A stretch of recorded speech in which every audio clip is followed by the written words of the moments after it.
ሰላም ጤና ይስጥልኝ። እንዴት ናችሁ? እግዚአብሔር ይመስገን እኔ ደህና ነኝ።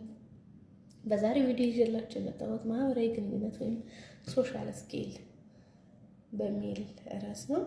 እንግዲህ ማህበራዊ ግንኙነት ለአንድ ስራችን ለእያንዳንዱ ስራችን በጣም ወሳኝና ስራችን ውጤታማ እንዲሆን የምንፈልግ ከሆነ ማህበራዊ ግንኙነታችንን በደንብ ሰላማዊና ውጤታማ ማድረግ ይኖርብናል ማለት ነው። እያንዳንዱ ግንኙነታችን ውጤታማ መሆን መቻል አለበት። ምናልባት የግንኙነት አይነቶች ሊለያዩ ይችላሉ። ለምሳሌ የወደ ላይ የሚባል የግንኙነት አይነት አለ። ይህ የግንኙነት አይነት ምንድን ነው? ሰዎች ከኃላፊያቸው ጋር የሚያደርጉት የግንኙነት አይነት ነው። ሰዎች ከኃላፊያቸው ጋር ግንኙነት በሚያደርጉበት ጊዜ ምን አይነት የግንኙነት ዘዴዎችን ይጠቀማሉ? ምናልባት የቃል የግንኙነት ዘዴ ሊሆን ይችላል።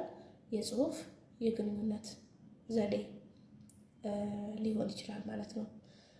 የቃል ስንል ምናልባትም በኢንተርቪው መልክ በስብሰባ መልክ ሊሆን ይችላል ግንኙነት የሚያደርገው። እነዚህን ግንኙነቶች ደግሞ ጤናማ የሆኑ ቃላትን በመጠቀም ምናልባትም ደግሞ ትክክለኛውን ቃላት የስራ ቃላት ቋንቋዎችን በመጠቀም ይሄ ኢንፎርማል የሆኑ አካባቢያዊ የሆኑ ቃላትን በማስወገድ ትክክለኛውን የስራ ቋንቋ በመጠቀም ሀሳባችንን ለማስረዳት መሞከር መቻል አለብን ማለት ነው። የጽሁፍ ደግሞ በሪፖርት ሊሆን ይችላል። የተለያዩ አዳዲስ ስራዎችን እንዲካተቱ ሊሆን ይችላል። ምናልባት ደግሞ ቅሬታም ሊሆን ይችላል። እነዚህን በጽሁፍ በምናቀርብበት ጊዜ ትክክለኛ የአጻጻፍ መንገድን በመከተል እና ትክክለኛ የቃላት አወቃቀርን በማስቀመጥ ትክክለኛ ፎርማትን በማስተካከል ትክክለኛ የሆነ ግንኙነት ለመፍጠር መቻል ይኖርብናል ማለት ነው። ሌላው ያው በተለያዩ ኤሌክትሮኒክስ ዲጂታል የሆነ ግንኙነት ሊኖር ይችላል። በኢሜይል፣ በቴሌግራም እንዲሁም በቴክስት በስልክ ሊሆን ይችላል።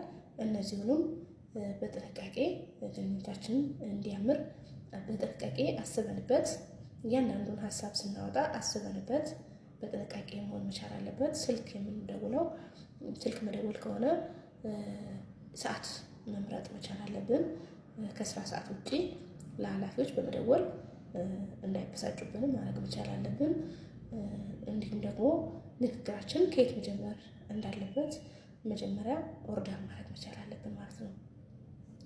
ሰላምታ ስንሰጥ ልክ እንደዚሁ በአግባብና የድምፅ አጠቃቀማችን በጣም የጮኸ በጣም የወረደ መሆን የለበትም። በመካከለኛ ድምፅ ተጠቅመን ኮሚኒኬት ማድረግ ይኖርብናል ማለት ነው። ይሄ ከኃላፊዎቻችን ጋር የምናደርገው የግንኙነት አይነት ነው ማለት ነው። ምናልባት የሰውነት እንቅስቃሴም ልንጠቀም እንችላለን። ምናልባት በንግግር ከሆነ ሀሳባችንን የምንገልጸው አንዳንድ ጊዜ የሰውነት እንቅስቃሴም ልክ እንደ ኮሚኒኬሽን ይቆጠራል። ምናልባት የአይን እንቅስቃሴ ሊሆን ይችላል፣ የእጆች እንቅስቃሴ ሊሆን ይችላል፣ የእግር እንቅስቃሴ ሊሆን ይችላል። እነዚህ እንቅስቃሴዎቻችን ምን መምሰል አለባቸው የሚሉትን በመጀመሪያ አስቀድመን መገመት መቻል አለብን ማለት ነው። በማይሆን መልክ እንዳይተረጎምብን ማለት ነው። ለምሳሌ እጃችንን ቴብል እየደበደብን የምናወራ ከሆነ በጣም ተቃውሞ የያዘ ሊመስል ይችላል። በጣም እየጮኸን የምንናገር ከሆነም ልክ ይሄም የማስፈራራትና ሀሳብን በኃይል ተቀባይነት ለማግኘት እየጣርን እንደሆነ ሊያስመስል ይችላል ማለት ነው። የቱንም ያህል ቅሬታ ልናቀርብ ወደ ኃላፊዎች ብንሄድ ሀሳባችንን በትክክል እንድናቀርብ በተቻለ መጠን በተናደርንበት ወቅት ባለመሄድና የተረጋጋንበትን ሰዓት በመምረጥ በተረጋጋ ሁኔታ ሀሳባችንን በግልጽ ለመግለጽ መሞከር ይኖርብናል ማለት ነው። እና የሰውነት እንቅስቃሴያችን ምን መምሰል እንዳለበት አስቀድመን መወሰን መቻል ይኖርብናል ማለት ነው። ሌላው የግንኙነት አይነት የወደታች ሊሆን ይችላል። ምናልባት እኛም ኃላፊነት ቦታ ላይ ሆነን ሌሎች የምናዛቸው ወይም ደግሞ ከስራችን የምንመራቸው ሰዎች ሊኖሩ ይችላሉ። እነዚህ ሰዎች የበታችነት ስሜት እንዳይሰማቸው አድርገን ሀሳባችንን መግለጽ መቻል አለብን ማለት ነው። ለእነዚህ ሰዎች ሀሳብ በምንገልጽበት ጊዜ አንዳንድ ጊዜ ከሰላምታ መጀመር በጣም ተገቢ ነው ማለት ነው። አንድም ሰው ቤተሰብነት እንዲሰማውና በትክክል ሀሳቡን እንዲያዳምጠን የምንፈልግ ከሆነ መጀመሪያ በሰላምታ እና በፈገግታ ሀሳብን ለመግለጽ መሞከር መቻል አለብን። ሀሳባችንን ስንገልጽ ደግሞ ትዕዛዛዊ በሆነ መልኩ ሳይሆን ጥያቄያዊ በሆነ መልኩ ረጋ ብለን ይሄን እንዲህ ብናደርገው፣ ይሄን እንዲህ ብንሰራው እንዴት ይሻላል፣ እንዴት ብናደርገው ይሻላል፣ እነዚህ ጥያቄዎችን ተባባል ሰዎች መፍትሄ እንዲያፈላልጉ የራሳቸው ስራ እንደሆነ እንዲሰማቸው ሊያደርጋቸው ስለሚችል ብዙ ጊዜ ጠንከር ያለ ትዕዛዛትን ባለመጠቀም ሀሳባችንን ወይም ደግሞ ስራዎችን እንዲሰሩ ልናደርግ እንችላለን ማለት ነው። በማንኛውም ደግሞ ማህበራዊ ህይወታቸው ውስጥ አብረን እንዳለን ማሳየትም ይኖርብናል ማለት ነው። ለማህበራዊ ግንኙነት የሚረዱንን ማንኛውንም አጥንተን እነዛን በመጠቀም ጥሩ የሆነ ግንኙነት እንዲኖረን በቅድሚያ ማድረግ መቻል አለብን ማለት ነው። ለምሳሌ ሰራተኞቻችን ችግር ሊያጋጥማቸው ይችላል፣ ደስታ ሊያጋጥማቸው ይችላል፣ ሀዘን ሊያጋጥማቸው ይችላል። በእነዚህ ችግሮቻቸው ሁሉ አብረን ተሳታፊ የምንሆን ከሆነ ሰራተኞቻችን እኛን የማመን እኛ ቤተሰብ ነን ማለት ስሜት እንዲሰማቸው፣ የኔነት ስሜት እንዲሰማቸው ይረዳቸዋል ማለት ነው። ስለዚህ እንደነዚህ አይነት ግንኙነቶች ላይ ጠንቅቅ ማለት ሀሜትን በማስወገድ የሌሎችን ድክመት ለሌላው ባለመንገር የሌላው ድክመት ስንነገር እዚህ ጋር ለኔ የሚሆነው በሚል ጥላቻን ይፈጥርባቸዋል ወይም ደግሞ አለማዳመጥን ይመርጣሉ ማለት ነው። ስለዚህ ሀሜትን በማስወገድ ግንኙነታችን ሰላማዊ እንዲሆን ጥረት ማድረግ ይኖርብናል ማለት ነው። ምናልባት ግንኙነታችን ደግሞ ሌላው የግንኙነት ሶስተኛው የግንኙነት አይነት ደግሞ የጎንዮሽ ይባላል። ይሄ ደግሞ ሰዎች በራሳቸው ፍላጎትና ተነሳሽነት ምንም አይነት ጫና የሌለው በፍላጎት የሚያደርጉት የሀሳብ የእውቀት ልውውጥ ማለት ነው፣ የልምድ ልውውጥ ነው ማለት ነው። ይሄም ደግሞ ሲሆን የራሱ የሆነ ጥንቃቄ ይፈልጋል።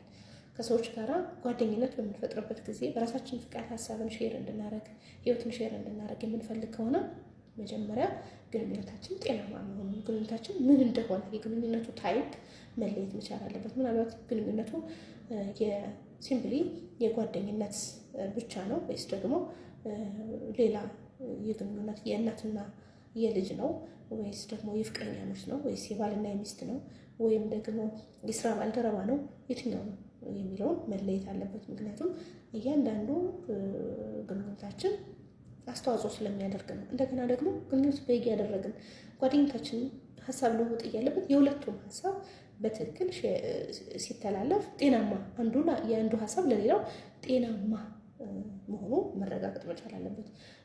ሀሳቤን በሚገልጽበት ጊዜ ጓደኛዬ ምን ይሰማታል፣ ምን ይሰማዋል፣ ሰላም ይሰማዋል፣ ጤና ይሰማዋል፣ እኔ ምን እየተሰማኝ ነው፣ ከእነሱ ጋር በመሆንበት ጊዜ ከጓደኞች ጋር በመሆንበት ጊዜ ምን እየተሰማኝ ነው፣ ጤንነት እየተሰማኝ ነው፣ ሰላም ይሰማኛል፣ ደስታ ይሰማኝ፣ ይሄ ሁሉ ቼክ መደረግ አለበት ማለት ነው። ማረጋገጥና ለግንኙነታችን ጤናማነት የሚረዱልን አንዳንድ ቆንጆ ነገሮች ስጦታ ሊሆን ይችላል፣ መልካም ቃላትን መጠቀም ሊሆን ይችላል። እነዚህን በመጠቀም ግንኙነታችን ቆንጆ እንዲሆን ማድረግ መቻል አለብን። ምንም አይነት ስራ ቢሆን ውጤታማ ሊሆን የሚችለው ከግንኙነት ነው የሚጀምረው።